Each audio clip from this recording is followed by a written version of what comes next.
How are you, Terry? Good. Always good to see you. We're back at it again this week. I love it. Here we are. Alrighty, well, let's get into it. Welcome to the Wolf and the Bear podcast, an educational spiritual podcast starring psychic medium and channel Terri Groom, and me as your host, Sophia Sterling. This podcast is created to bring real spiritual knowledge channeled straight from the source or straight from our own experiences without ego, and as Terry says, with love and love first and wisdom second. As always, Absolutely. we've got Terry in the house, our resident wolf energy. She is the #1 psychic medium and channel in DFW area, and she's a published author of Altered Grace and featured on Netflix's Haunted. I am forever her student of the craft and rocking the bear energy. All right, let's get into it. What Let's is do going on with it. your Let's get the day? party started. Absolutely. Well, usually I say, happy day. Today's up for grabs. I'm feeling Yeah. it, Sterling. It's up for grabs. It's kind of, I mean, not to be this way because you and I know like astrological energy is something, but it's not everything. But we are in a weird time where we have an opposition between our sun and a Lilith energy, which is kind of challenging because it highlights a lot of obsessive energy. It brings up a lot of self-doubt, but sort of a delusional relationship with self-doubt. So sometimes that even means ignoring it or putting it aside. So that is actually where our energy is today as of the 11th of March, and it's going to sit that way for a little bit.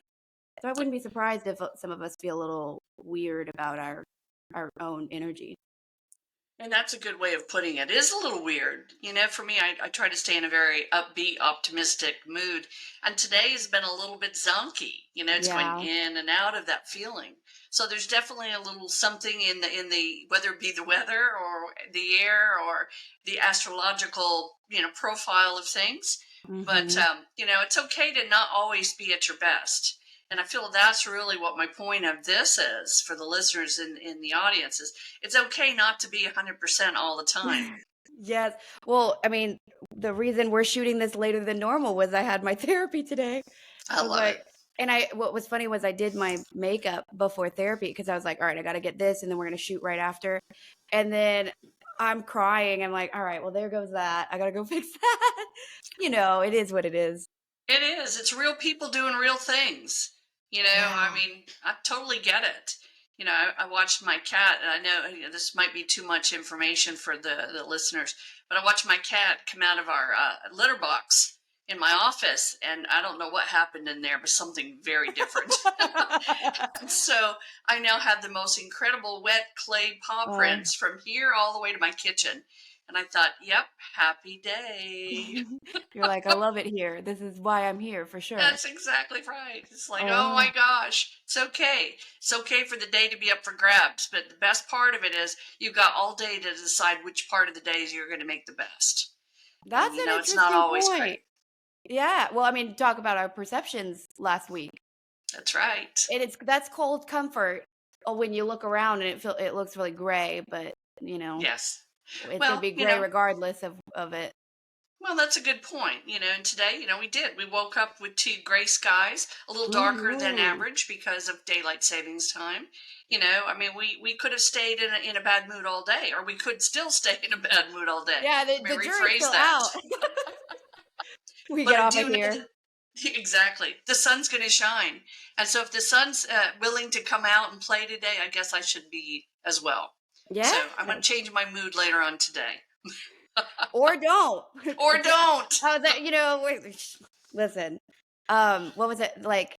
Well, you always say this, but whenever something's not going great, you always just say I'm having a very human day. Yes, human day is right. Times 2. Oh, yeah. Well, and I'm curious about this. I think maybe the listeners would as well. Some people say that we are in close connection with our people that we love and we're close with, right? So there has to be a sharing of energy. So yes. I shared with you off camera, but yesterday I had a pretty bad day. It was pretty much all my fault, blah, blah, blah. But I wondered, because I had an old friend and she used to do this, but I don't know if this was like a manipulation tactic or if it is real. But this was years ago. But she always used to say, well, like, she used to reach out to me and say, "Are you okay? I'm having this crazy day. I don't think it's me." Ah, You know what I mean? So I worried when you said, "Oh, I had a weird day." I was like, I wonder, I hope that wasn't me to you. But then I also have certain beliefs no, about hygiene, energetic hygiene. exactly. So, okay, I was curious. I was like, because And I was and worried. I am not the proponent of, if I'm in a bad mood, you should be too. No, I'm never right. going to be that person. And I do see a lot of people looking in that direction. It's kind of like, if I'm going to be in the mud, so are you. And I don't Mhm. feel that. My goal is for you to be in a better mood than me, so that I can be elevated, or vice versa, so I can elevate you. So Mhm. it's yeah, I get it. Oof. Happy Did you day. We were, but oh, but just to keep up with what's new. So you and I were both at the psychic fair on Saturday. So Yes. how'd that go? Was it a good day? Oh, amazing, amazing people. I love them all. I had the Yeah. coolest thing I've got to tell you real quick. Yes. And I never reveal names, and don't reveal much of readings. But this was so cool. I had just a lovely client sit with me. Love her to death. Just a great lady. And she's having some struggles with blood clots, and Mm. her sister in the spirit world came through. And because I never ever filter anything, and I always say what I hear, sometimes some very weird wacky things come out of my mouth. Well, her sister's very zany in the spirit world, and as she was in the physical world. And she said, well, if you just drink some tomato juice, those things wouldn't happen. So of course Oh. I just throw that out on the table, right? And I'm laughing just as well. Okay, because I'm thinking, okay, let's do it.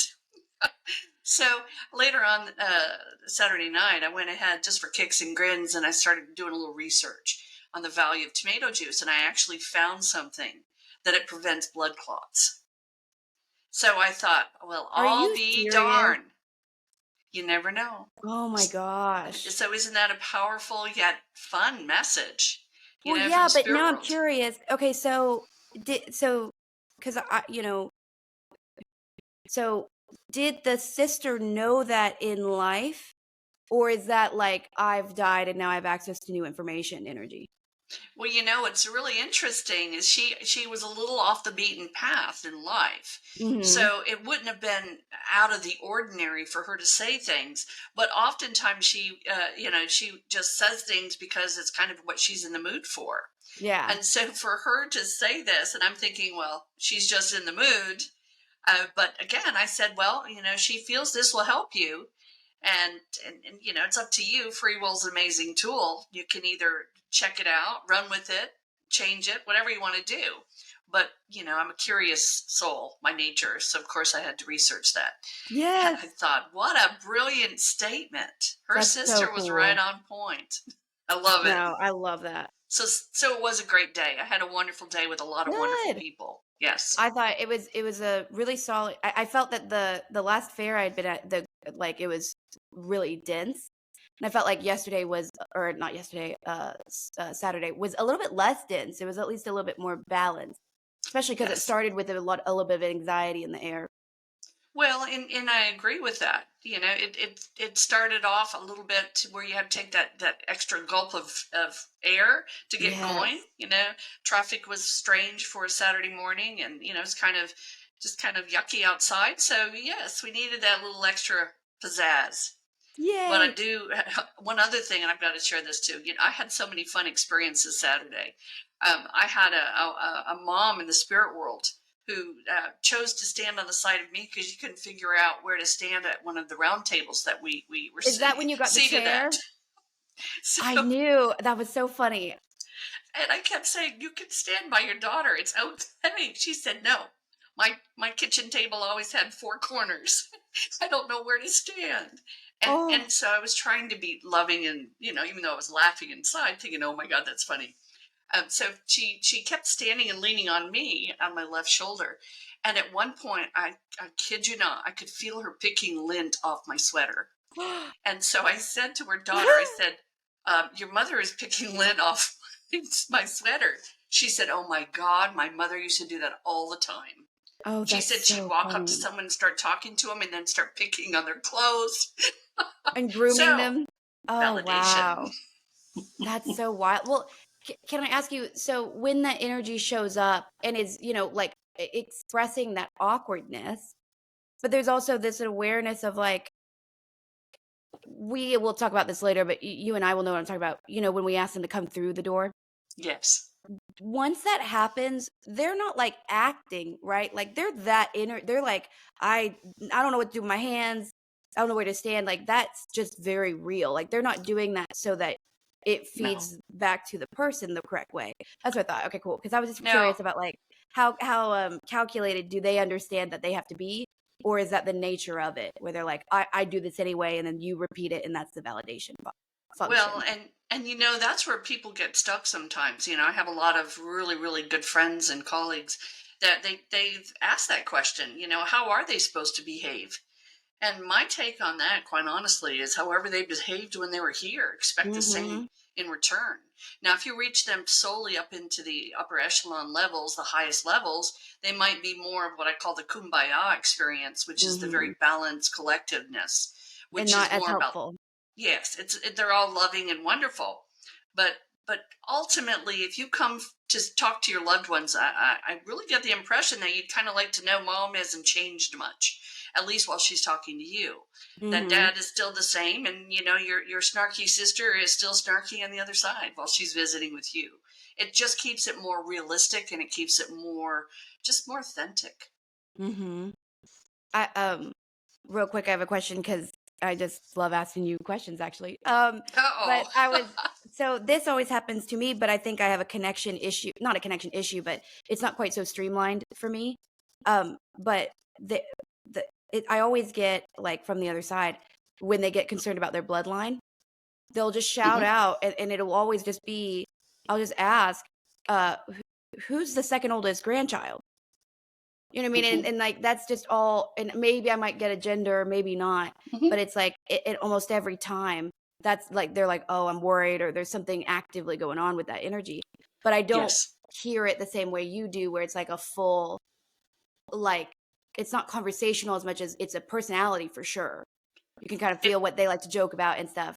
But more than anything, they're kind of like X points the spot. I get to that point, and mhm. then they start kind of sharing what they feel about it, or maybe Yes. what that person needs. But Exactly.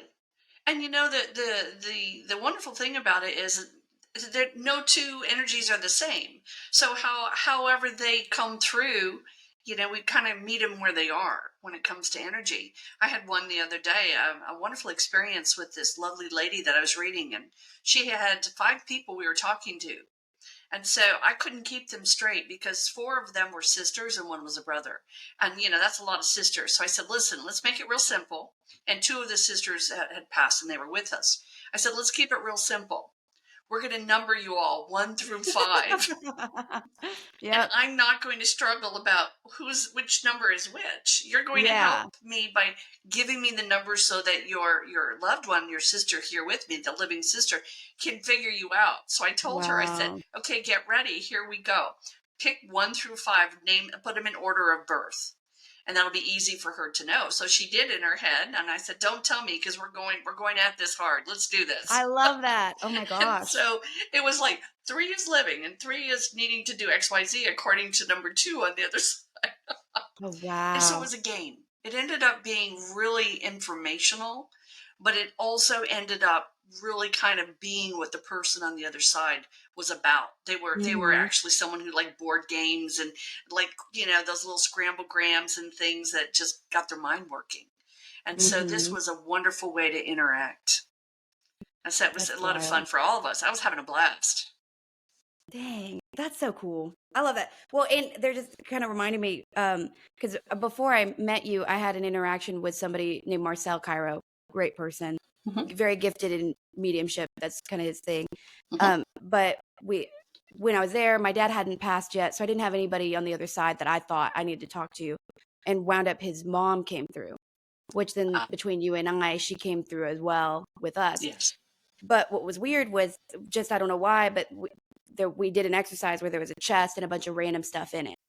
And I was supposed to talk to this grandmother that I never met, figure out Right. what's in the box. And Ah. like by the time I was done, I had a little whiteboard and it was like full. And I flipped it Mhm. around. He was like, is that all the things you think are in here? I was like, I think I might be crazy, but yeah. And then things checked out. And I then I love just it. completely forgot that for the longest time because in my mind, I'm like, was that a you know, fever dream? And then fast forward to now, and it's like, oh, that's kind of cool because I do remember that in hindsight. It's really cool. Mhm. One of my most favorites, and I love just overall. I love talking to spirit. I love working with clients. But I'll tell you, when I have someone in the spirit world who's chatty and who's very engaging, there are times where I completely get lost that I have a client with me, because the person in the spirit world, their loved one, their friend, whomever it may be, is so engaging and so just chatty that this energy and I are just having at it. And I have to be Mhm. reminded that I've got someone that needs to have, feedback as well. Is that when Brutus taps you, or who Sometimes, well, reminds you? sometimes the client will Oh, tap yeah, me. that's a good Like, point. Yeah, yeah, wait, that's yeah. my mom. And we'll be talking about things like, oh, you can too. I can too. Oh my gosh, let's talk about what you're canning. And then I have That's to so remember to funny. include, obviously the person who brought them. Do they But ever linger whenever that reading, especially like on the weekends when the readings are super short? Do they ever keep wanting to yes, talk to you? You have to say, yes. "I'm so sorry." Dang. Yes. For me, what's interesting, I do private readings in my office in Richardson, and while I'm doing that, there are more often than not, if I have a regular that's coming in that day, I will start seeing the loved ones that will come Mhm. early, and I'll have to say to them, "You can't really hang out with me. I've got Yeah. two more clients. You got This to room's about to be wait." busy. Yeah. Exactly. And I've had one, actually. I was just finishing up some paperwork and their loved one was about 45 minutes from being, there. And so I was just doing my admin work in my office, and then I kept hearing, "Where's my chair? Where's my chair? Oh Where's my my chair?" god. And I stopped and I'm like, okay, where are you? And I knew it was a male. And one of my clients for that day was coming in, and her son had passed.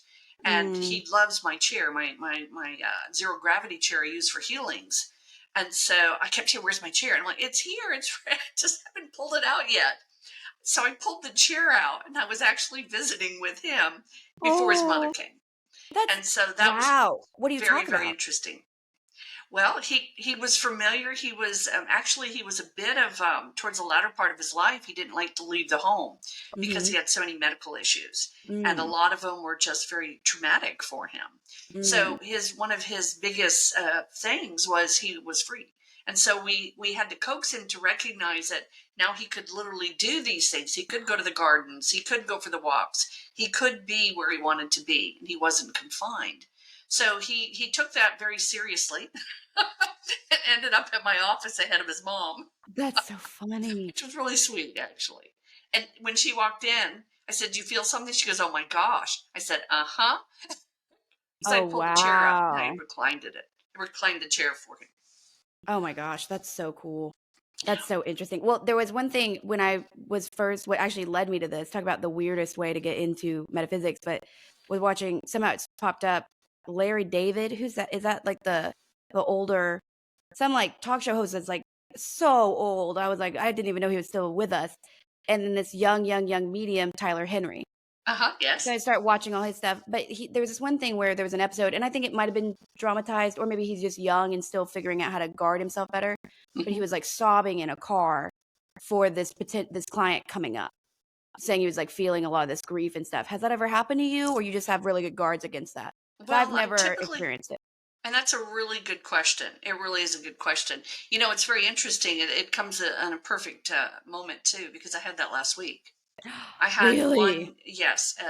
This was a very sad, very difficult passing for a lot of reasons. For reasons I can't even begin to tell you.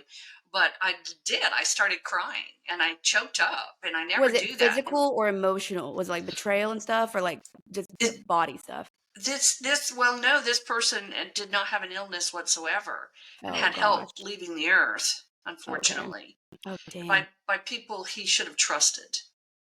So I have him, and Oh. he's still searching for, again, I always call it the labyrinth, even though he's not really in it because he didn't really do it. But it's still, I know it's a very convoluted, very confusing situation. But this was a soul who was finding his way. And I did. I broke down and cried for him. And I told Oh. his wife, I said, "I'm sorry. You're just going to have to give me a minute here because this is very difficult." And just so you know, he's fine in the spirit world, but there are so many things surrounding his exit that I just really feel for him because he's a very honorable soul, and he doesn't want to share all the facts with you because he doesn't want you Mm. hurting. Um, so, you will break this down at a different time, but so when you can he's in the labyrinth, but like it's undeserving or he's only halfway in? Well, he chose it. He Okay, chose it to keep quiet. He chose it to cover up something that would have been even more painful and I even a see. little dangerous. I see. So he's choosing the self-isolation He's thing? choosing to sacrifice his exit when I knew, and based on everything that I heard from him, he was very reluctant to talk to me because Wow. he didn't want things to be difficult. So we got some of it out, and some of it was validated, And and that's a free so will choice? it's a free will Oh, choice. wow. Well, I guess He everything is, but that's he so chose weird. he chose to let others believe that he had actually participated in his exit. And he hadn't. Right, right, right. Oh my gosh. Well, I had a weird thought at the fair that I hadn't thought before. I actually was going to ask you about it. I'm going to start a list of questions for Terry, and it's just going to be that's our intro. No. But it's about this topic because it's like, so if you have a day of readings, because I had a person that couldn't cry for themselves. And then, you know, I was upset last night and I was like, I just need to cry because I have beliefs from a biological perspective what crying can give you. And then I Yes. also think it's spiritually it's important to feel the feelings because I spent a lot of time Yes. not doing that. So not an easy crier, felt it a little bit last night. And then at Saturday, I was like, do do is there a way that I could cry for somebody? Right? Because we receive so much grief. And then you help move some of that energy when somebody else can't. And they'll never know. But like somebody walked away, I remember just thinking, I wish that somebody could cry for them because that's would be honoring what they're dealing with. Well, and you're such a loving soul, and I completely understand why that would be a question that you would ask. And I will tell you, I feel the same way. There are many times that I wish I could take the pain away. Not that I, haven't had enough of my own in the past, but as you work through pain, you recognize that there's methods, there's ways to alleviate some of the heartache. And Mhm. so I understand what you're saying, but we also want to keep in mind we've got a little bit of a dilemma as a metaphysical worker, is Yeah. that we can't take their free will. Yeah. They may be coming here, through whatever contract, and maybe this suffering is actually going to bring them to the next level of their life. So we can't say that what they're doing with their Mm-mm. suffrage is right or wrong. Now, what I can Yeah. tell you, and I have said this to clients, I say, with your permission, I would like to think about this more. I feel you need Mm. to grieve, but you're not prepared to grieve. Mhm. If you will let me light a candle for you, perhaps maybe we can open up the pathway to help you to heal. Ooh. So, what I'm doing is I'm offering time and love, right? Love first, wisdom second, but I'm not doing it for them. And I do Yeah. understand the need to cry for someone. And I know that that's an extremely noble, very heartfelt position for you. And I love that you do that. And I love that you would even think to ask that. But be mindful, they may not be able Yeah. to do that, or it may take the one thing that's going to change their life away from them. Yeah. Tears are a magical, mystical expression of energy. And unless you're balled up in a corner, and that's what I tell my channeling students, unless you're balled up in a corner, hey, I'll just go get some more Kleenex and we'll be good to go. Tears Oh. are a way of releasing the body from toxins, from pressure, from emotional drain, physical drain, from a gamut of sources. So, yes, we can cry for them, but we also don't want to take on their pain to that level either. True. Well, and I know that normally we just pick out of a bowl like what our stuff is, but I love this topic. I Let's love just it roll with too. this. Let's So, run with it. Oh my gosh, it's going everywhere. What a well, good and day it to go keeps everywhere. What's hilarious about spirit is it's doing its own thing. We're just here. We're Oh, it riding it, is. not the other way around. Well, Um, it's so funny because I just, when I when I set up for grabs earlier, now I've got that phrase stuck in my head. So my team, I Brutus, is messing with me. He oh just showed me the, again, the 7-Eleven, I love you, just so you know. But he just showed me all the grab and goes. So we're no! Oh, grabbing topics and we're running with them. We're going with them because I that's love what it. the audience needs, I or at agree. least that's what we need, I and agree. that's pretty cool. Well, so from a biological perspective, Hmm. this is what apparently the literature's showing. And it's basically mostly through Jordan Peterson and Andrew Huberman, because they've both come together and agreed on this through research literature. Hmm. But basically, the whole big thing with mushrooms right now, Yes. and Yes. and from the medicinal perspective, and I mean Absolutely. that whatever that means to another person, because we recognize this is very up for grabs for whoever is Right. using them. It is. But basically, what they were saying, the best way I've ever felt it was described was the mind and the choices we make and the knee jerk reactions of emotion are Yes. like, imagine a ski slope, and then you go down the slope. So now there's a groove. And basically, trauma, habitry, all those things, Hmm. you just start going down that groove because why would you do otherwise? All the other Yes. stuff, it's fresh snow. It wouldn't make sense. Then before you know it, you're having responses that you don't like anymore, but they're still there. So this guy talked about mushrooms and basically saying they're finding that it creates elasticity in the brain to where it's like a fresh snowfall. Yes. So under Hmm. treatment and psychological therapy, talk therapy, and care, you can sort of shift out of certain negative behavior, thought patterns, or even behavior action patterns with this fresh snowfall. But the Yes. crazy part is there's a natural version of that, and it seems to be autonomic sobbing. Hmm. So it's basically like they're basically proving that that same fresh snowfall thing on the brain is true after a really good cry, that it I actually love it. allows your brain to be more malleable. So when you Hmm. come out of that crying, maybe if you're able to get into an analytical place, you're like, well, whatever just wrecked my world to the point that I cried and really couldn't stop, or I let myself cry and sob and just have Hmm. that heaving. Hmm. Um, it's crazy because it seems to be true that that is actually, it allows your brain to let go of the groove that got you there to some degree. And what's even weirder is when we sob, that like when we Yes. we double take.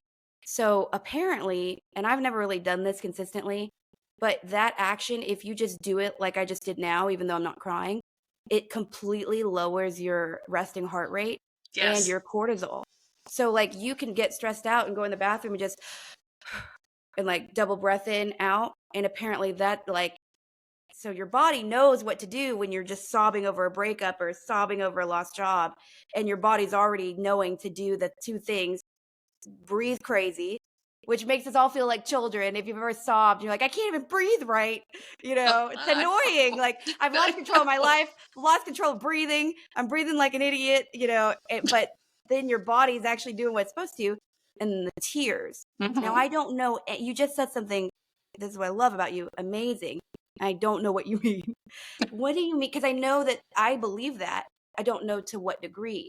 So when you said tears are this magical thing, it makes perfect sense. They'd have to be, and we're springing a leak. You know what I mean? The Yes. emotions are so much, Exactly. but what else is an aspect of Oops, that? just a second. Let me shut my other phone off. I've got two of them, and sometimes they get loud. Sorry. Two phones, Jones. You get two phone Jones. You know me. There we go. Um, okay. They are magical, and I truly feel that way. And what you said, actually, you gave me validation, because one of the techniques that I do, and I do it oftentimes involuntary, is when I'm meditating or I'm trying to get someone to a place where they're meditating and they're feeling like they're getting further, into that state of mind. I'll do the like you just showed me. Oh, And so it's interesting. I used to get in trouble when I was in England doing my work, my trance healing, because I always said stop. But for me, it actually helped me to go deeper. And then, of course, you can't really do that to come out of it, but maybe you can.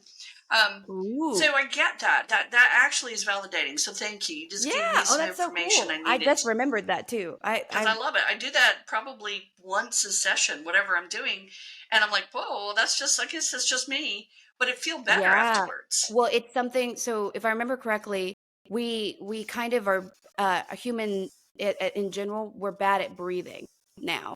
So apparently we actually never breathe deep enough.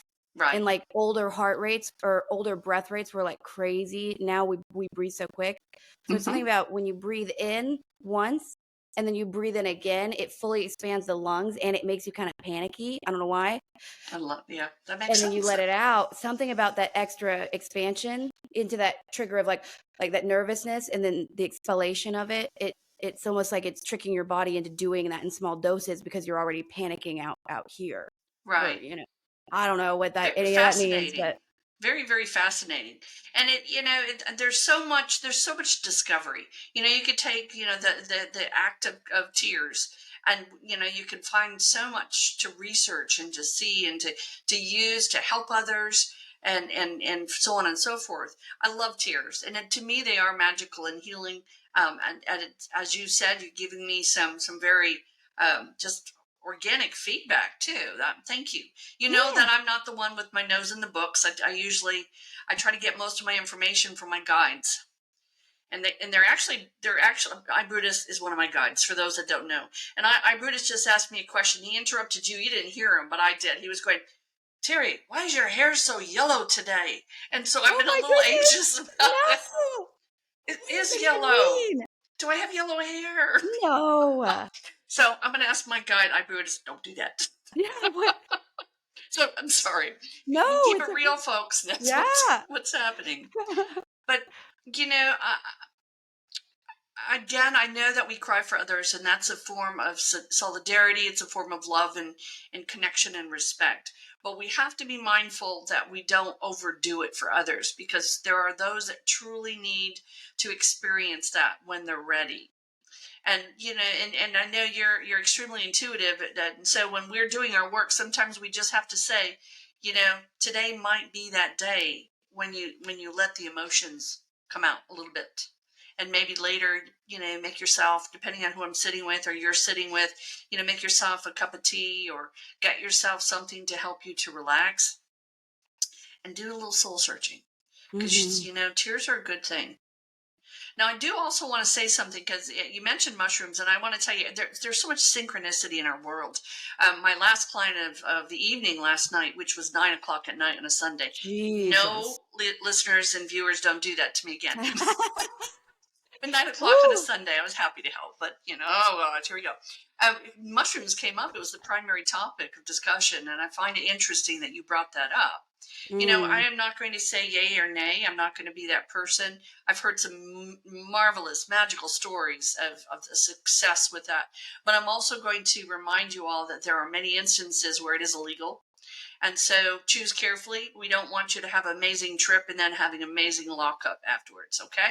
So use your gifts wisely, use your availabilities wisely. And remember, just because it's legal one place doesn't mean it's legal everywhere. So that's Well, just something to throw in the mix as well.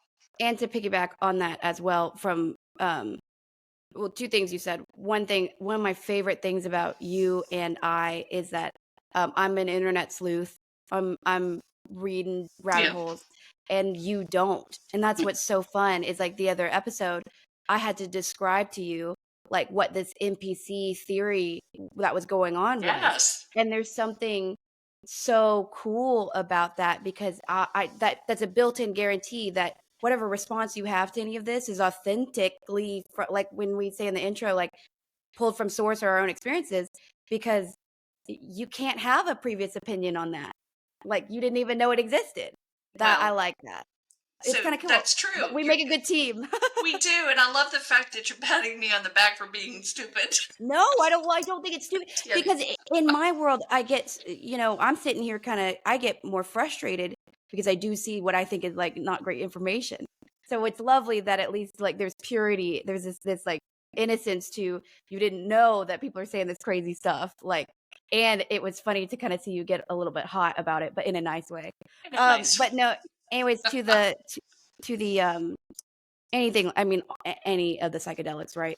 So there's a reality to this, and we can go into it a whole lot deeper because it's not from a medical perspective because we don't know. Neither of us are doctors. No. Mm-mm. But for a spiritual perspective, I will say this.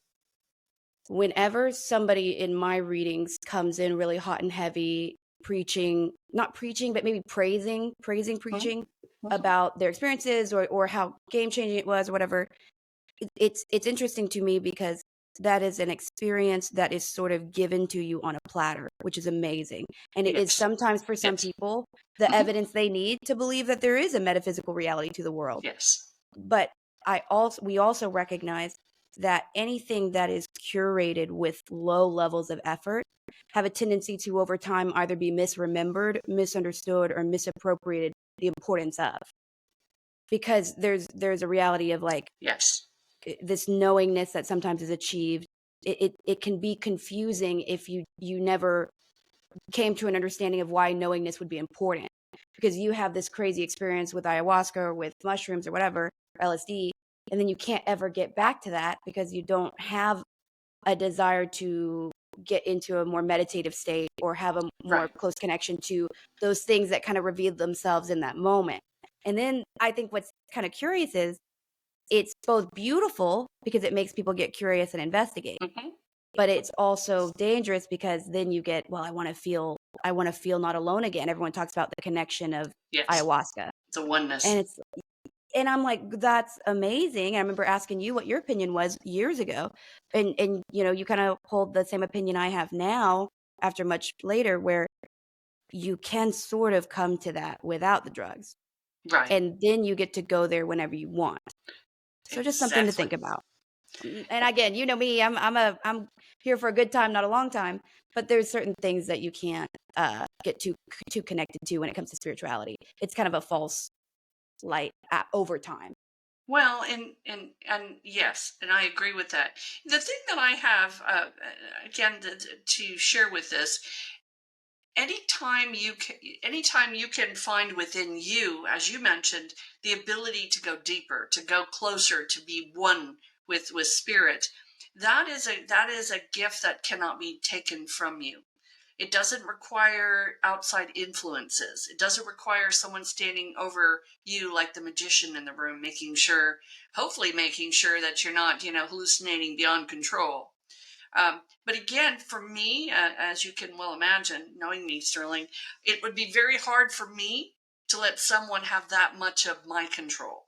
Have you Someone ever to done be in anything the like that? room. What's that? Have you ever done any psychedelic drugs over No, I time? have not. Oh, wow. And the reason why, well, let me take that back. One time, once upon a time, um, Ooh. in the land of Oz, when I was 17 years Listen, old, and I was experiencing what marijuana was.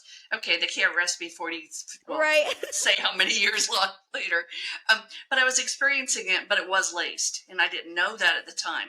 So Oh, that did put me in a little bit of a what do they call a PCP trip. So I no. so I did experience what it's like to be able to see, I mean, I'm a gentle soul, so I didn't see elaborateness in the spirit world. I saw Mickey Mouse and Snow White, and oh my gosh, I thought, seriously? Is That's that what so I've been funny. missing? Yeah, clearly, you're right. Oh, So wow. I have, but it's been many, many years. And again, and I'm not. In fact, there are people that I've talked to, and listeners and viewers, you probably some of them, that I've said, listen, if this is what you wish to do, go for it. Some people do have amazing experiences. Some people don't get anything out of it. But what I do hear that I don't want to hear, but I know exists, is the fact that I have clients that will say, I've done this experience. Oh my gosh, I need to go back and do it, but they can't seem to find the same book again. Do you see? They don't go through the Mhm. same chapters. They don't go into this elation that they just, it's the cornerstone of who they are, but they can never find it twice. Well, So, yeah, and you said something amazing. I'm sorry, I just interrupted you. Go no, ahead. you're great. No, you go right ahead. I'm trying to Interrupt get better away. at that. It's my motto, Um, remember? Interrupt. well, so the other thing too is, I will never forget this because it was a client of yours that sat with me after. It was one of the original fairs over at your office. And I remember like asking you about it later just to compare notes on some level because we're Mhm. colleagues. And I was like, what was that about? And she had just gotten back from like an ayahuasca thing. Mm-hmm. And you said to me, you said she's having trouble getting back into her body. Mm-hmm. And that's the other component too of some of these things Yes. is we Yes. do sometimes there is a little bit, some people call it drop. There's definitely a chemical component as well. If you Sure. do go down that rabbit hole, just don't go, like take a day off from work, like make sure you're in a place to rest after, because it is Yes. not, you are leaving your body. Right. And the harder the drug, the harder you leave it. And it takes time to get comfortable, get back in, not feel so sensitive. Yes.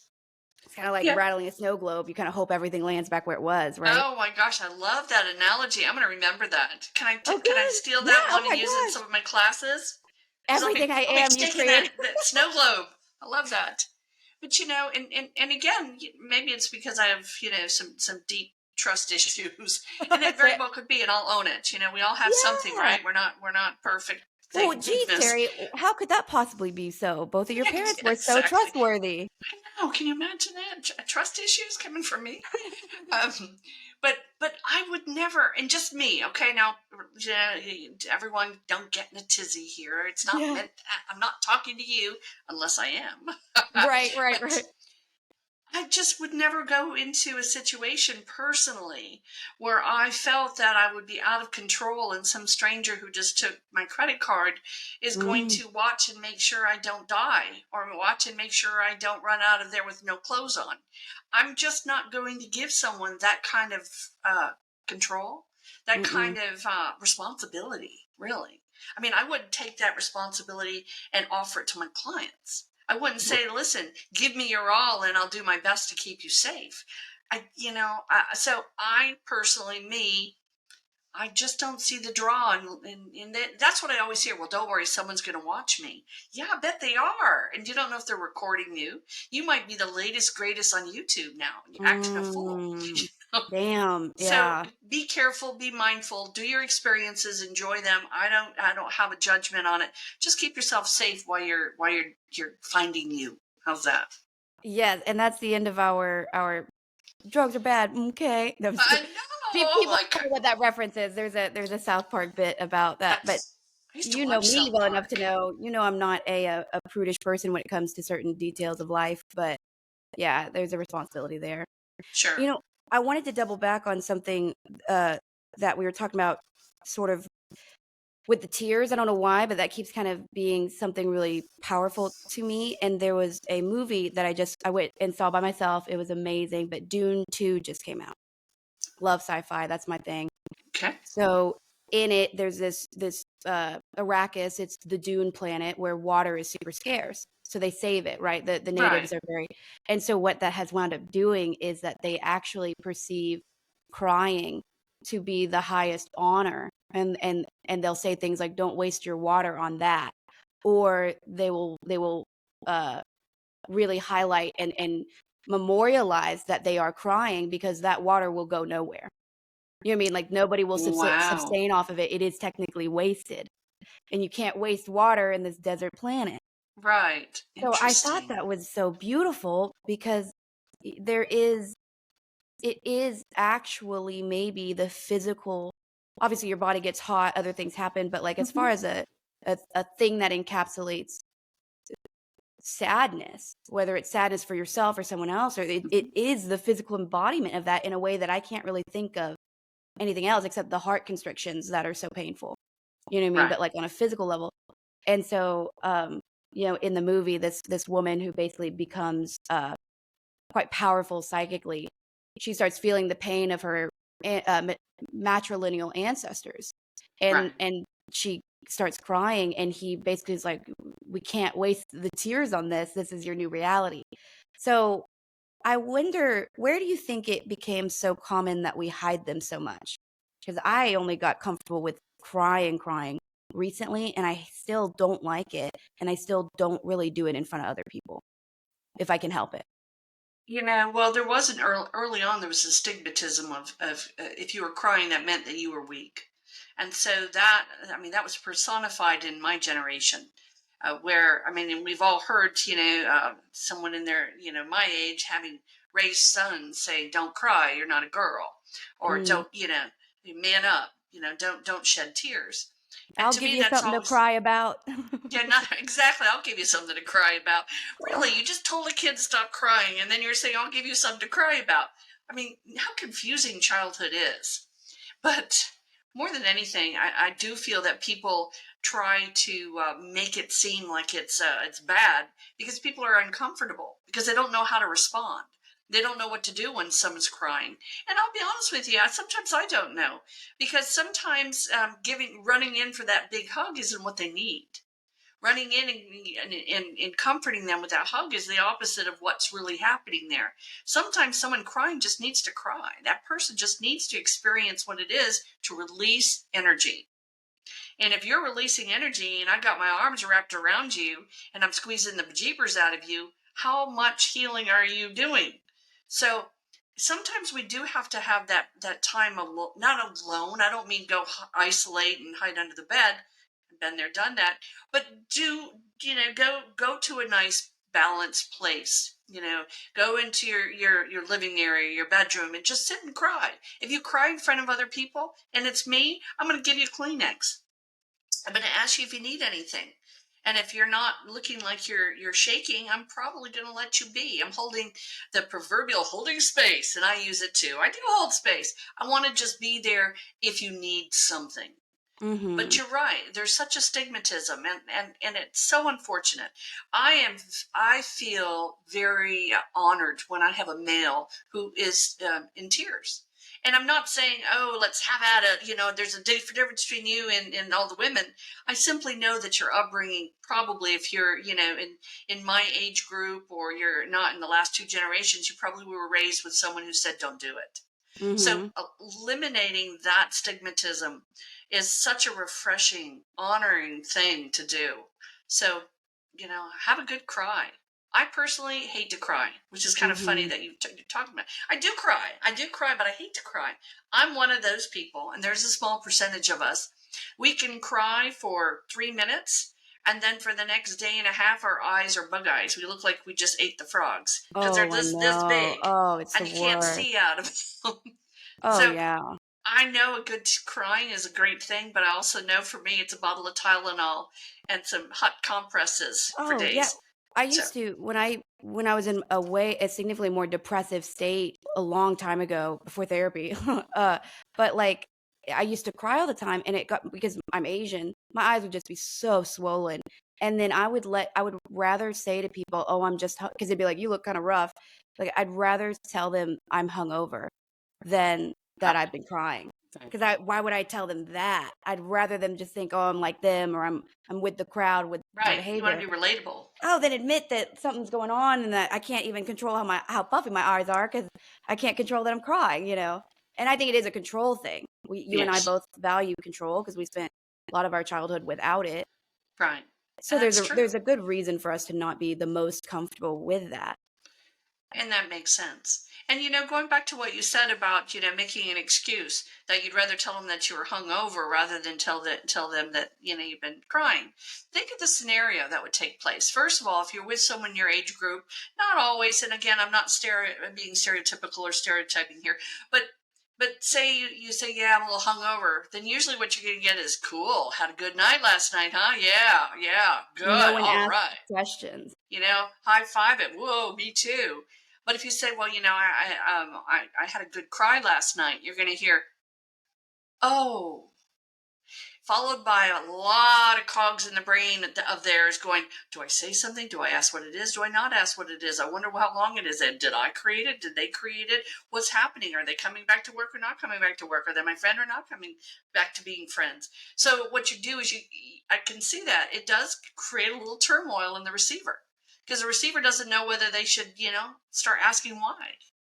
Yeah, and well, right, that is complicated because you don't It you don't is. want to force people to carry your own stuff, No, but you know, also, yeah, that's complicated. and when I hear that and people say that and they're not coming to me for a reading, they're not coming to get information, they're just kind of saying that, like, hey, how are you? And then I hear that, which time to time I do. Some of us are really good at, great, how are you?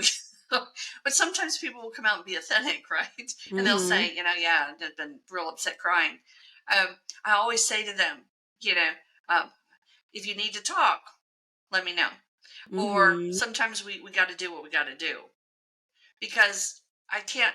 Yeah, I don't want to necessarily. If they were crying over their boyfriend who's only cheated on them 35 times and they're still working through, Mhm. I want to still have empathy, right? Mhm. But I also know that maybe crying it out and getting swollen eyes is the only thing that's going to get them to stop crying.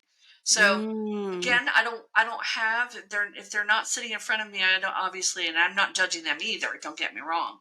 But oftentimes, like, if you need to talk, great. I'm here. I don't usually go digging. I don't go, oh Mhm. no, what Yeah. happened? Unless there's someone that's used to me doing that to them. Then I will. Right.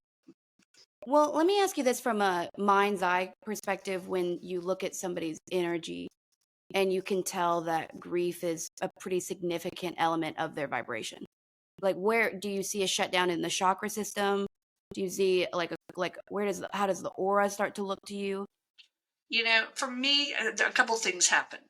And I'm very grateful, and I'm very honored that I have a pretty good built-in system. And Mhm. remember, I You studied came by it energy. honestly. Yeah, I studied energy nonstop. My survival was based on how well I could track people. Okay, I'm kind of like a human. How do I put it? There's a term for it, and I just lost it. Maybe I wasn't supposed to say it, but I'm a human tracker, really. In a lot I of just ways. told Felicia about our first episode where I said, like, you learned the English language at the same time you were learning spirit language. That's Yes, so rare. it is. It For and it, drama. it's a But lot of drama, but oftentimes I can pick it up instantaneously. I may not know the causation, the reason for it, but I can figure out that something is up. And so mhm. it's then I can go a little further, a little deeper. Okay, is their aura compressed? Is it pinned to their head like cellophane? Is it not glowing and knowing? Is it just real tight and murky and muddy? Uh, are they walking? Again, even body language. If we're talking about it from all angles, are their shoulders slumped? Are they standing straight back, or are they leaning forward? Are they slower than they usually are? Or are they faster than they usually Do they are? sit down holding themselves? They sit down and they wrap their arms around themselves. And again, body language is, we can't tune out body language. Mm-mm. That's why so many times in my classes I'm like, okay, and I didn't really do this with you. I didn't have to. And I probably should have, though, just for fun. I bring blindfolds. I'm like, no, you're not reading the body language. You're gonna read just what you know from up here in energy. But I do. I don't want to just look at body language. I do want to look at it from what we are created and designed to do, which is to feel the human side of them, feel it for them. Mhm. Um, what I do oftentimes, and I do feel that in people, I feel that their resignation to trouble, their feeling of Mm. giving up, sometimes their feeling of being just kind of left out to dry, or put out to dry, as some people will say. And from there, I always ask Spirit, what's our step? What is our step? I can't solve or resolve in a 20-minute session or 30-minute Mhm. session or an hour session, but what can I change in energy right this moment as we progress, so that this person at least can identify for a moment with something different? Mhm. And you've seen me do some pretty stupid things. Like duck. Well, you didn't see me duck walking down the Wellness Expo one time, but I had a client who was very depressed and wasn't leaving the house, and she had just come out. She used to be very social, and had been working through depression, but she was medicated and treated and psychotherapy therapied enough where she needed something just to do. She needed to Mhm. be. She needed to come out of her shell. So her and I duck walked the entire length of the Wellness Expo one day. Oh. And so, we must have looked like, well, ducks, right? Right. That's what our goal was. I'm You're sure trying we to get your fulfilled ducks in a it. row. We were. She was right there, and we had to walk behind, and then we'd go on the side and behind. But what we recognized, and what I knew from what I had been told to do, was she needed to expose her energy. She needed Mm. to show that she was confident that she mattered, to expose herself into energy. And by the time we finished that duck walk, and I will tell you, I never saw her again. I don't know if that means anything, but she was she wasn't my client. She was someone I met at the Wellness Expo. Yeah. And so by the end of it, she looked at me. She said, "And not in a million years would I have ever thought I would have done that." Thank you. Oh. So, and you saw me doing a little bit of my shimmy shimmy Saturday, Yeah, I because I did. needed to get that person from a state of just kind of uncertainty. This is someone who's got a lot of energy, and this is a person who can get stuck if she doesn't get her energy in alignment. So her and I had to do the shimmy shimmy to my table, because we know that's the root chakra, and we know sometimes the shimmy shimmy is going to help you reset so you can get the information you came for, Mm. rather than kind of just brewing in what you think that is. Okay. Interesting. So you're basically saying, well, oh, that's such a big topic, but like, okay, so when if you recognize that there's a possibility that you might spend 30 minutes talking into a vortex of pre-understood energy, Yes. you try to reset their root chakra, and then what does Yes. that do? It gives them a Why little did bit. that change it? Well, anytime that it's just like anything, when I've had a busy day, and you've probably done the same thing. You come home, you stand at by the counter, and as I get older, I have to hold the counter now. I used to just jump at the center of the room or walk backwards. Those are all resetting. Oh, We interesting. Yes. So we recognize that we can reset our energy. We can ground ourselves. We can reset the root chakra. And when we do that, and there's a whole lot that, our listeners and viewers are going to be able to hear in discussion of chakras and all the other fun things. But if you can do that and kind of get the root chakra to just kind of balance and to hear what's being said, rather than being kind of in that state of, okay, this is what I know, this is what I I'm feel, that rooted. I'm not going anywhere else. Is the root chakra, does that, I don't see, this is the one thing, like, I never really studied that stuff deeply. So it's like, is the root chakra, does that have governance to some degree over the unconscious, or not really? Sure, Okay, absolutely. gotcha. Okay, All the that makes chakras sense. do. You know, Oh, yeah, yeah. I do feel that it has again, it's your foundation. It's just like anything else. If you have a house, you have a foundation to the house. The stronger the foundation, the less the windstorm is going to do damage, because you're strong and sturdy. Well, the same is with the foundation of a human body. If your foundation is solid, then there's least amount of damage that can be done to the psyche, to the emotional, mental, physical, and soul level. So it is Wow. important. All of the chakras are important, but we recognize that I only, I can't sit there and before I get to a table or before we start something, get them all doing deep breaths, or have them Mhm. hum, or have them do some Right. deep breaths for the sacral, the solar plexus. So I usually make it real simple, and I try to make it fun. So It, we gotta at some point talk about that too, because I just realized this is the first time in a long time I've heard anybody speak about the root chakra in a positive way, which tells me there is this collective demonization, I think, of the root chakra, because I didn't realize until just this moment where it's like, oh yeah, there's a lot of, this is good, because a lot of people it's lately are talking about it like, well, if you're acting out of the root chakra, you're acting out of all of the issues that are wrong with humanity, basically. So it's kind of getting this bad. Anyways, that's Ooh, another topic for another wow. time. Somebody's got to always go in and ruin things, don't they? Well, it is, it's fear. Fear is going to do a lot to a lot of topics, always. Exactly. And this is metaphysics are hot right now. We know that. Oh, I know. Well, and they are hot, and they're hot in a couple different ways, good and bad. I'm glad that there are Hmm. those that are learning and discovering, and also questioning. They want the answers, they want to hear it, they want to know it. But then there's also a subset of people that are out to destroy it. They're Hmm. out to take it and make it into something that it doesn't exist to be. And that by, as you said, making it evil, or stupid, or whatever the case may be. So there's a lot of thought right now running through the community as far as what is it that it truly is. But no, the root chakra is not your enemy. No. Well, so when we talk about, when you said that the energy, is it compressed? Is it, and you also mentioned like a muddiness or a murkiness Mhm, around it. mhm. So when people encounter Eric Weinstein, he was actually talking about suicidality, but really the lesser form of that we're discussing, is he was talking about how it's such a big space, grief, sadness, all of that. And Sure. it's different because one can be situational, right? Someone dies, you get a Absolutely. breakup. Some can be that sort of the wave-like thing where you haven't processed all of your childhood, or you're about to have to go do something and it stirs that up. And then Hmm. that manifests as grief. Sure But does. anxiety, sometimes if you can't find out that it's grief, but more than anything, grief over something that you haven't figured out why it was unfair or what to do about Mhm. the fact that it was unfair. And so then, and then you also have like the grief of not getting what you want. So not even the loss of something you've had, but the loss of this idea that never even was manifest, but now it's gone. So we have all these different versions of it, but at the end of the day, you know, when we like in the aura, I talk about it this way. I can't remember. I think you were the one who said this or something around it, but when we have an auric field, right?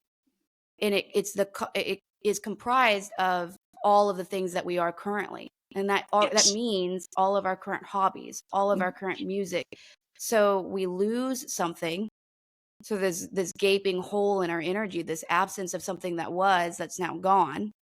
And people, I always say, it is so hard to fill it with the stuff that we already have knowingness of.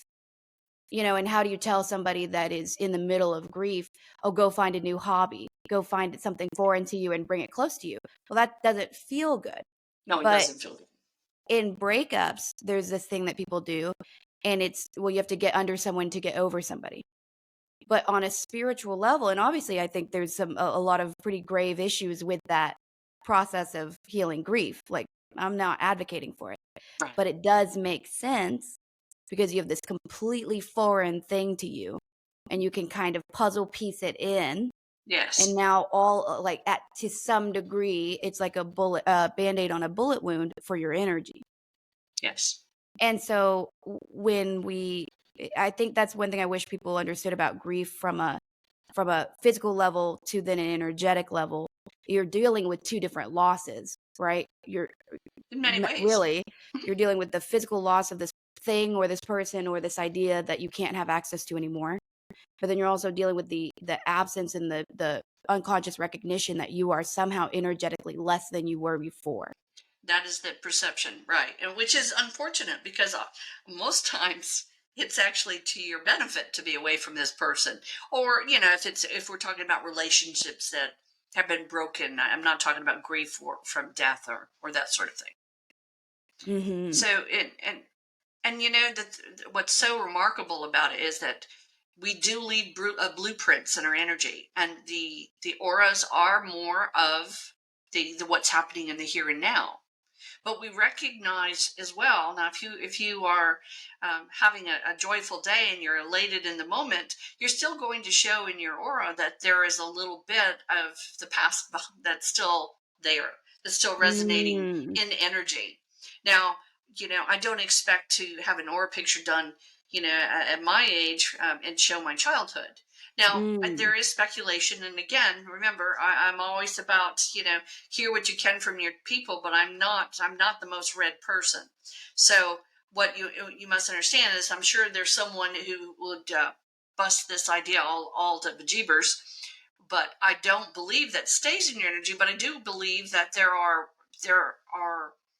there's evidence of that in your energy, but not necessarily detectable either with the naked eye or with Mhm. some of the cameras that are used solely for that type of aura photos or imageries.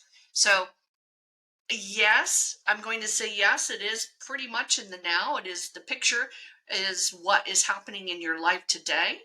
It could change tomorrow. Tomorrow you could be, road raging all day, and all of a sudden now you're getting a little bit of red, or it's murky, or something's changing. And so we recognize it is kind of a blueprint, but it's also kind of a paper trail. So Mhm. I don't know if that makes sense to you, but I think it does. When you say blueprint, so if somebody loses a loved one to death, right. let's say there's Hmm. no dumb, like, I chased the wrong person a million times, which we've all done it, but it really is just a pretty cut and dry. You had something you really loved and now it's gone, Right. and there's no greater lesson.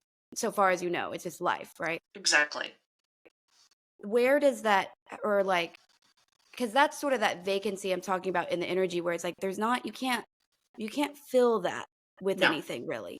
So there, and I do believe that there's like a time related, a energy related healing of that is a slow process that nobody wants to deal Right. with because we'd rather feel better.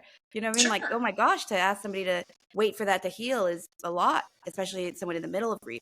What do you suggest? What is the thing that one does, in your opinion, from a metaphysical perspective? Obviously, talk therapy, like we can go do things in the physical world, but is there a different way to perceive that loss that can help us honor it without feeling the need to like make it right?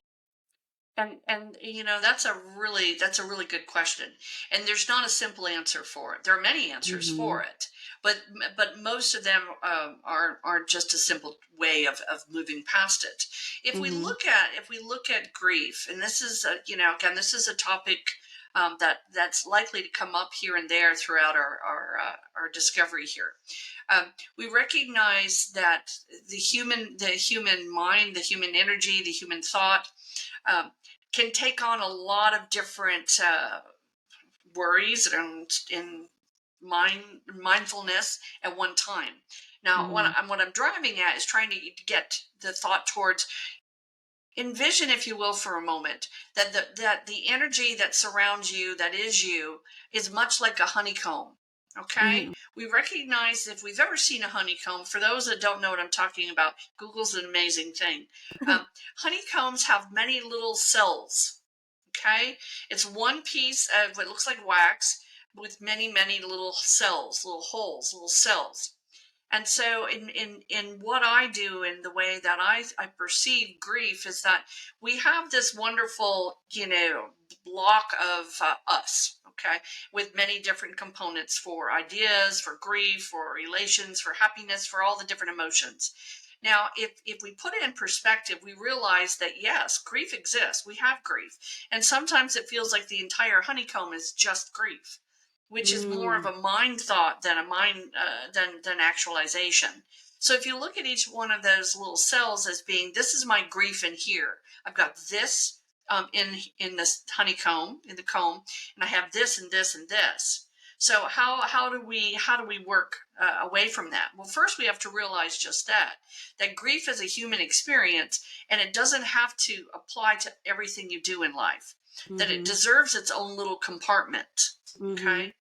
Now, I can't tell you to go find a hobby to eradicate the grief in one of your honeycomb cells, right? Because Right. I can tell you to do that to find something to do. If you're sitting home and the only thing you do is stare at the blank wall and suffer, then absolutely we're going to duck walk down the expo. Okay, you and Mm-hmm. I are going to have some fun. We're going to go do the shimmy shimmy. But what I'm driving at, and it's multifaceted, is that there's so many moving parts of grief. First, we have to recognize that we are not grief. We are not Mm-hmm. just grief. Okay, that we have grief in our energy from our situations, from our experiences, and all experiences teach us, whether we like it or not. They're all learning curves, learning experiences. So if we have these cells that have grief in a metaphysical study, now again, I'm a lay person. I'm not a medical person. So don't come after me, medical community. Um, I look at it from what I understand through my work, that we have to kind of go to that one cell. We have to realize first it's just a little component. It's just a little itty bitty you. Okay. Now, if we can kind of get you to see it that way, there's a lot of times we're not going to actually be able to just release the grief. It's going to be part of us. Do I still have grief from my upbringing? Sure, I do. Is it something that I deal with every day? Not really. Did it mold some of my personality? Sure. And I don't have another 100 years in this particular body to sort all of that out. Okay, so and I'm getting far away from the question you're asking me. Well, no, I love it because you just touched on something I'm curious about personally. Do you ever get, because it does still affect you, because we've talked about like the sleep habits that you and I both Yes. have from our upbringing. Yes. Whenever you have that iteration where you wake up and you're like, I know the only reason I'm awake right now is because of this experience I had from my childhood. Yes. Does that make you angry sometimes where you're just like, I didn't even do this to myself and I'm No. wide awake? No. Wow. Yeah. Okay. I'm still at the part sometimes where I'm like, I'm frustrated. Well, what I want to say to you, and I get that. I mean, do I get frustrated? Oh, you bet. If you've ever seen me deal with road rage, you know I get Yeah. frustrated. But what I've done, and you're right, what you're referring to is the episodes of PTSD in the middle of the night, where you wake up and everything that you've ever felt, that feels, and it might even feel repressed at the time in the middle of the night, feels very repressed. But we recognize those instances. They do that's grief from the past that's coming in to go, hey, here I am. And I'm all about, I'm a firm believer people need to go and go through their journey, getting help, getting resources, getting the best them that they can get. Let's make this energy great, so that next lifetime, that's one lesson we can check the mark, check mark Hmm. off, right? But we realize that no matter how much we work at things, sometimes our subconscious, it wants to kind of, level the playing field, Do its own thing. do its own thing. And so, yes, in the middle of the night, is it necessarily grief that hasn't been eradicated, dealt with? I'm a firm believer. I'm gonna give grief each instance one back massage. Okay, I'm gonna massage it one time Mm. before I put it in the cell and go. You know what? Hmm. This isn't for me. What happened to me isn't me. I've recognized for a long way that things that were wrong. I I'll take responsibility for what was my part. But really, I mean, I'm watching a movie, and it just happens that I'm Hmm. the main character. And Mm. so doesn't mean that I'm reliving all these things. It just means Right. that I know the movie exists. So going back to that, and reliving it in the middle of the night, grief exists in all of us. And I truly believe, excuse me, it's the level of, and the heightened level that some of us get to, and even us in the middle of the night periodically, Hmm. that we have to be kind to ourselves with, and say, hey, I know that I'm 60 years old, and at 60, I'm still every now and then going to have the thoughts of a 7-year-old. And I'm Hmm. not going to belittle myself for feeling that. I'm Hmm. not going to nurture it in the sense of, I'm not going to go, oh, good, let's do it tomorrow too. Right? I'm Right. simply going to say, I love that 7-year-old.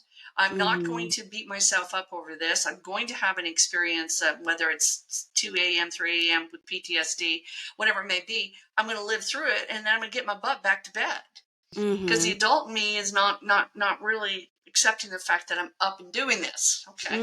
I see what you're Does saying. that make Mhm. sense? It totally does. Well, and to use your honeycomb thing, it's like I don't know why I'm seeing it this way, but if each one's a room that has the potential to have a lamp on or off, Yes. it's like, well, the like lamp can be lit, but like also so can the other ones that are still comprising your life. Yes. Bingo. And that's really, see, you just summarized that in such a lovely way. I love that. And I could visualize that. You're right. Having a grief light, I love that. And what I love about that is it's a lamp. How cool is that? Mm-hmm. Lamp gives light. So Mm-hmm. in these little compartments, these little cells in the honeycomb, you're right. You can have lights on in the good places and also in the bad places.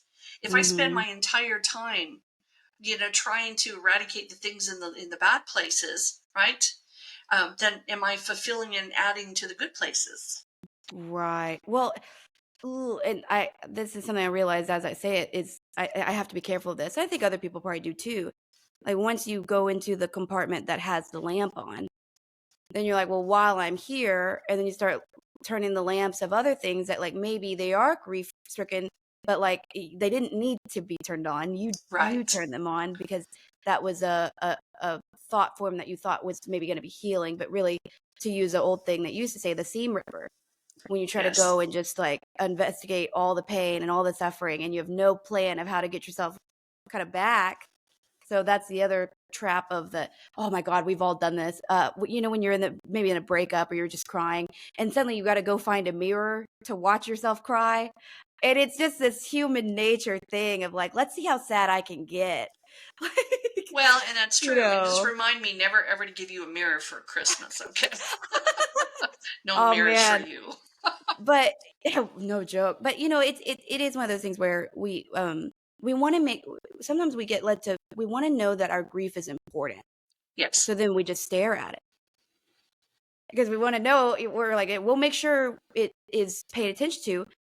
One thing that I've been doing to help myself with weird outbursts of that is I've been writing it down. I love it. And Good. trying to, and not even what Yes. happened, but just making note of the day so that I'm honoring what it was and what happened, but I'm not like writing a blog post about it.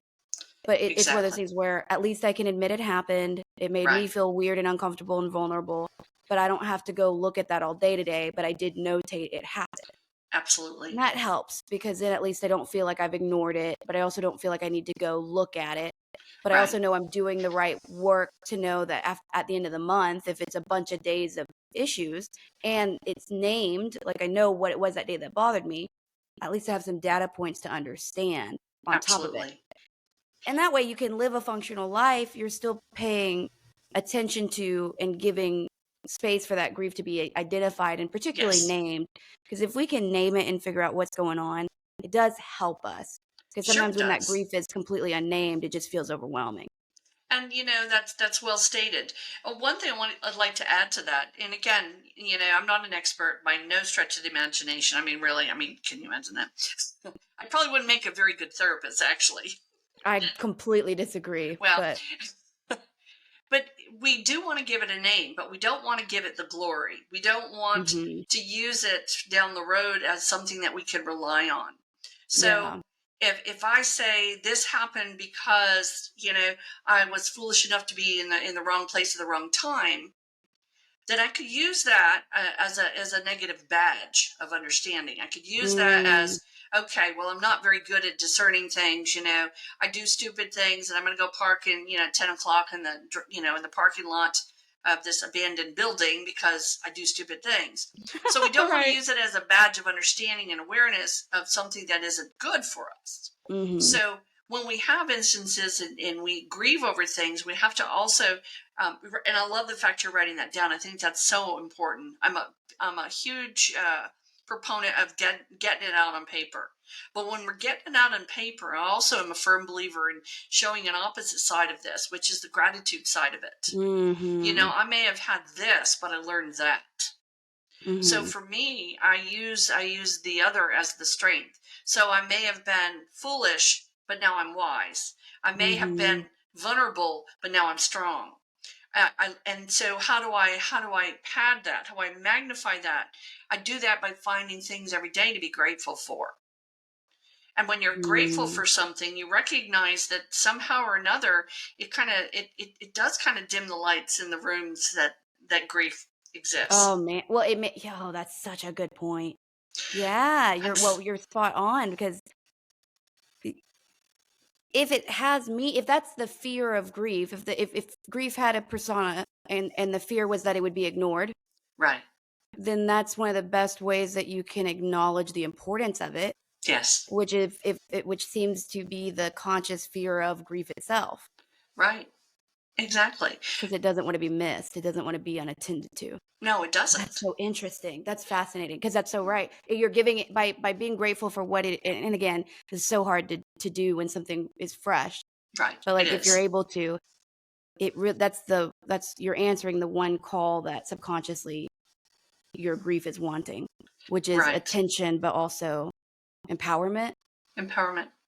Oh And man. you're right. And you mentioned something earlier about the seam ripper, and Mhm. I do. I truly feel that we've got to be careful of that. Now, I once more, I don't want anyone to think that I am saying anything derogatory or negative about therapy. I have really no skin in the game about saying anything that would be oppressive for them.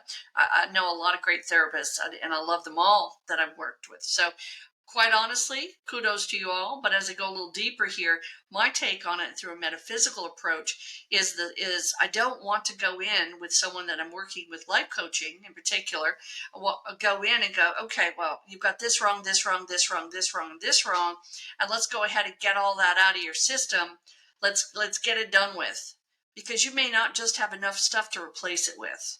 You may have Mhm. really only fixated your life on having negative things. Your whole life may be wrapped around your grief. You may have had grief from childhood to teenagehood to adulthood, and now you're, in your elder years, and you still haven't made peace with it.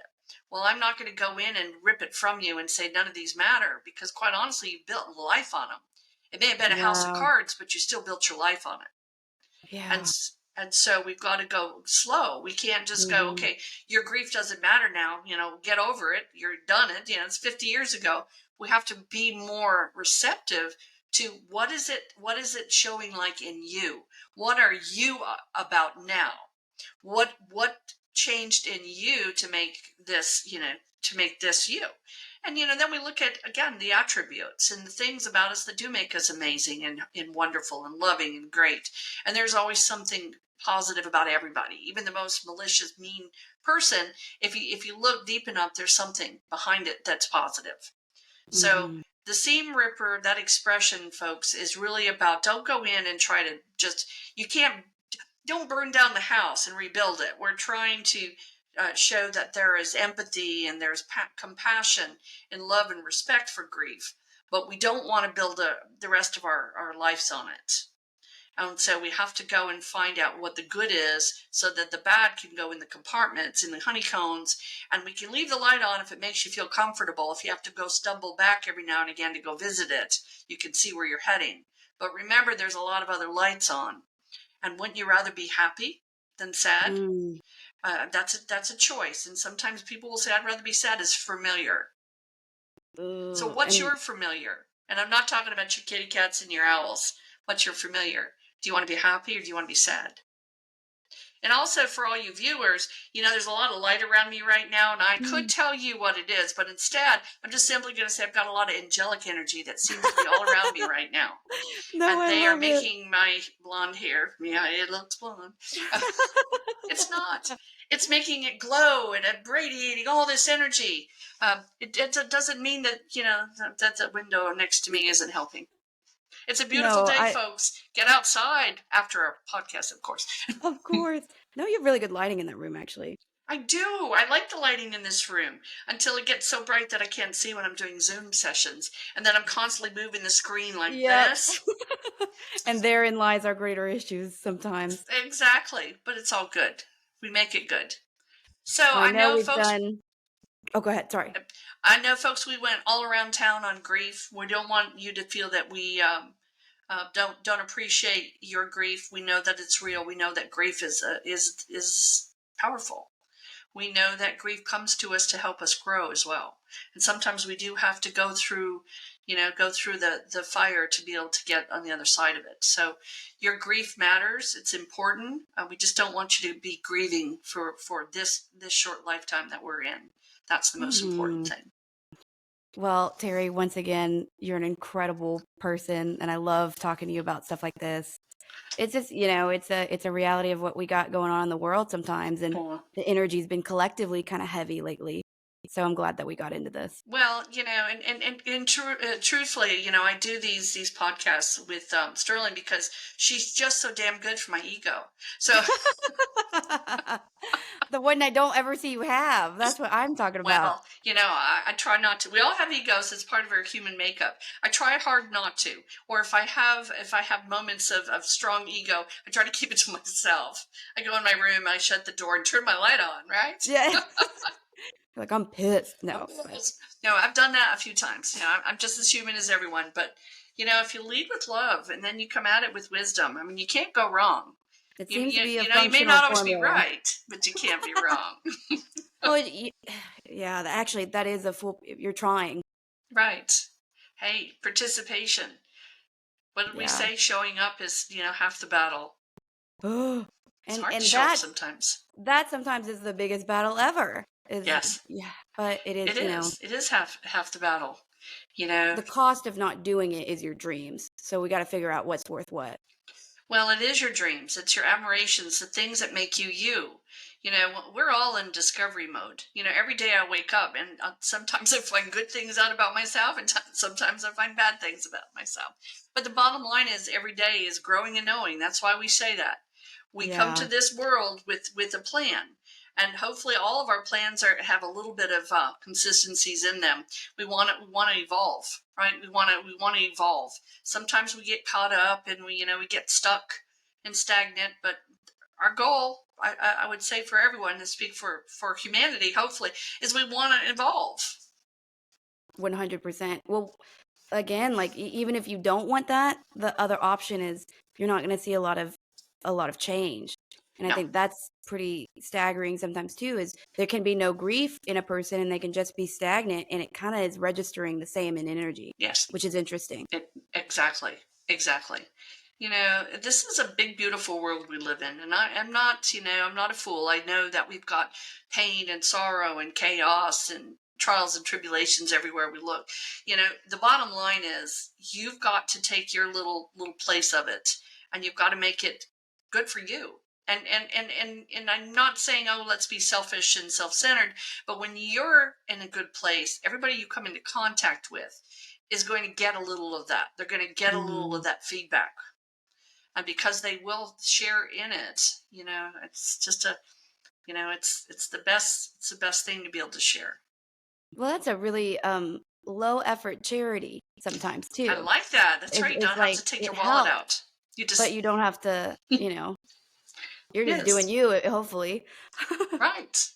And people, for those that are wondering about, gosh, well, what more of grief? As a life coach, we do touch and broach that subject quite often. We do a lot of shadow work in some of my my structured classes and my one-on-ones and my mentorship programs.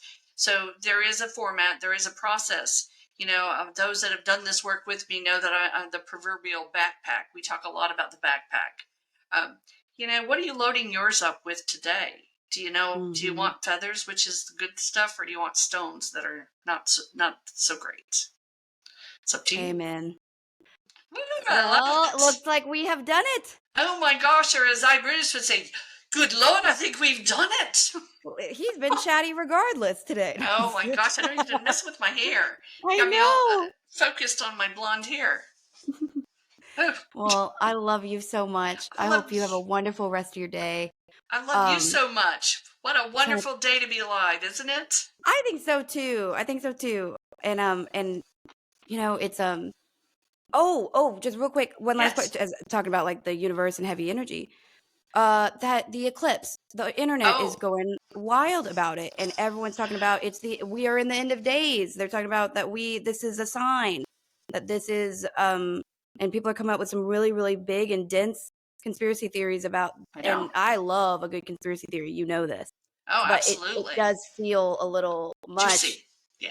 And it is weird when the governments are reinforcing some weird stuff around the time. Yes. But people are talking about big blackouts. They're talking about a surge from the sun. They're talking about a financial crisis on April 8th. It's like there's a lot of people putting a lot of stuff on this. What are your thoughts on that? And again, I'm not going to break the hearts of the doomsdayers, okay, by saying that take it a little slow, okay, because I know that there's plenty of people out there that are, they're rolling the dice hoping it comes out as exactly what we've been hearing. I want to say I can't predict that. I wish I could. That's one of those omens that's not in my my wheelhouse. But I will say, no matter what happens, I'm going to tell you what the day before is going to look like for me, and maybe you could kind of follow suit here. Mm-hmm. I'm not going to get up panicked. I'm going to get up and I'm going to have the same cup of coffee I had the day before. And I hope to have the next day. But if I'm not here, I'm really going to enjoy the one I'm having the day before, okay? And if it's me, guys, I'm probably going to have pizza because, mushroom pizza is my thing. So I'm going to do that upright so that I'm going to have mushroom pizza. It might be my last one, but it's going to be my best one. So I'm hoping, if nothing else, that I'm going to have a great first day before that, or maybe a great last day. But I don't want you to get so hung up on it. If you really look at it, if you don't think you're going to be here, please don't go raid the store of toilet paper. You won't need it. Okay? An excellent point. You won't need it. If it's that bad, you won't want it. Okay? That's so true. So no. I'm right there with you. I'm wondering too. I think half the world's got their little glasses. It's so funny. We're so afraid this thing's going to take us out, and we're all buying glasses so we can look at it, get a better Exactly. glow of it. Well, and there is something as well is, yes, we can't predict, the omen setting and all those things, but we can also recognize um energy aggregates, Yes. and it aggregates around events. Yes. And I'm just not feeling any aggregation of energy incoming. So that's where I start to get nervous about if anything's going to happen, because I'm not going to say that anything's not going to happen, Right. but I'm saying that I don't feel a lot of people responding to it. I don't either. So that lets me know I think it's going to be somewhat okay. Now, if in fact something really drastic happens that day, something catastrophic, I'm giving you permission now. You have my authorization that you can tease me about that on the other side. You can say, Terri, seriously, yeah, I really should have been better prepared. But I'm going to tell you, up to this point, I actually have appointments that week, and it's not just Monday. So I'm going with the flow. I'm going to hope and pray for the best. But I'm not feeling any energy around it either. In fact, I keep forgetting it, and everyone keeps reminding me of it. I'm like, oh, yeah, that's right. I think everybody finds, I'm going to be very, very honest, it seems to me right now, and I just see a little bit of it, and so it means that there's other people who are seeing much more. I feel that there's everyone's kind of looking for the one to be knowing about a topic. Yes. And so this is just it's like the new news. And then everyone's like making videos about that they think this is going to happen, but it's like, it's just an opportunity. The next time there's a big event, it's going to be kind of the same thing. I feel. Absolutely. And I was actually thinking of jumping on the bandwagon there too, Sterling. I was thinking of, for a nominal fee of $500, I would do eclipse readings the day before. And while I ate my mushroom pizza, I thought, let's get in the market, right? No. Everybody else is. Everybody else is. No, that's not. I'm teasing. I'm not making fun of you. I'm making fun of, well, who knows. But it reminds me of a game, and I love games. Think of it this way, and I'm not really reducing it to a game, but think of it from what I'm trying to share with you. There was a game as a child. Most of you probably played it. I don't think it was taken out of context, in the last 30, 40 years. But it was a simple game where you sit in a circle, right? And what the first person has the information. The first person has the statement, right? And this first person is going to tell the second person the statement. They're going to whisper it in their ears. Kind of like what media does, right? They splash it here, they splash it there. Then you don't hear anything more about it, and then they revise it and revamp it, and then they splash it here and splash it there. So this is like the game. We all get the information. The second person hears the information, but there's a word or two that's a little skewed, a little missing, a little uncertain. And all of a sudden now, we've got everybody in the circle, which is our world, right? That's getting a little dose, a little piece of the message, but the message has been so modified and so changed up that by the time it gets really to the loop here, to the end of the loop, nobody knows anything about what the true message was. And so we are humans. We like to look at things in the sensationalistic side, right? There's a lot to be said about that. Let's make it all bad as bad can be. But quite honestly, if what we say about the other side is true, hey, if I'm not here on the 9th, so be it. I'm perfectly fine. Honestly, well, I've said that before too. I'm like, listen, if there's an apocalypse, I'm dropping my cats off at someone really capable, and I'm good. I'm not going to make it. I have no survival skills. I have no combat skills. I'm not even going to try at this. You know what I mean? For real. Like, there are people who would apocalypse so well, and I'm just not it. I'm not going to. I've watched the TV shows. I'm not making it. I can hear Sterling now. It'll be one of those, you'll see the last 1 minute of the reel, if it's a movie, and she's just going, oh, I'm like, listen, and you're there for the long haul. There's no way. No. Oh, there's and no we're way. not making light of it, folks. For those that are like already building, resources underground just in case it happens on the eclipse day. We're not making fun of you. We're just simply saying, hey, I didn't come to this lifetime to not have a good time. I came to this lifetime to learn, to grow, to be as best I can for you, to lighten you up when you need it, collectively. And, again, the answers are, most of them are within us, but a lot of times we just, we We just don't know. So keep growing, keep knowing, and keep We'll do loving. our best. We do our best. That's what we do. All righty. Well, all y'all, go ahead and comment and subscribe on our YouTube channel or Oh, follow us wherever you get your podcast. oh. And Terri, let us know. Oh, go ahead. Do we have a question for today? I do not believe we do as of right now. Then I've got a So we're gonna message, be and I know it's yeah. for you, not you, but the you collective. Let's So go. Sophia Yeah. Sterling, because Brutus, he's a real interesting person. We'll put it that way. My spirit guide. He just says that for you out there that are suffering and hurting inside, know that there's a resolution to it. Know that your pain has created a lot of goodness in you as well. The information that it brings to you can be very comforting if you allow it to be. Take what you know, take what you have, and share yourself with others, because others probably need you more than you can imagine. Do something good in the world and let everyone see. Thank you. That was a beautiful message. It's not mine, it's Brutus's. I know. Let's I'm go, the translator. Brutus. Uses I my love that. vocals. Good. Oh, well, thank you, Brutus. Thank you, Terri. Yes. And thank you to the listeners. We love these talks, and selfishly, I get to chat up Terri every week, and so it's my favorite thing. Sterling, you're amazing, and I really couldn't imagine doing the podcast with anyone else. You're an amazing soul. You're vibrant. You're very intelligent, and you are what the world needs right now. So, amen and thank you. I love you. I'll see you next week. And we'll be here. Bye.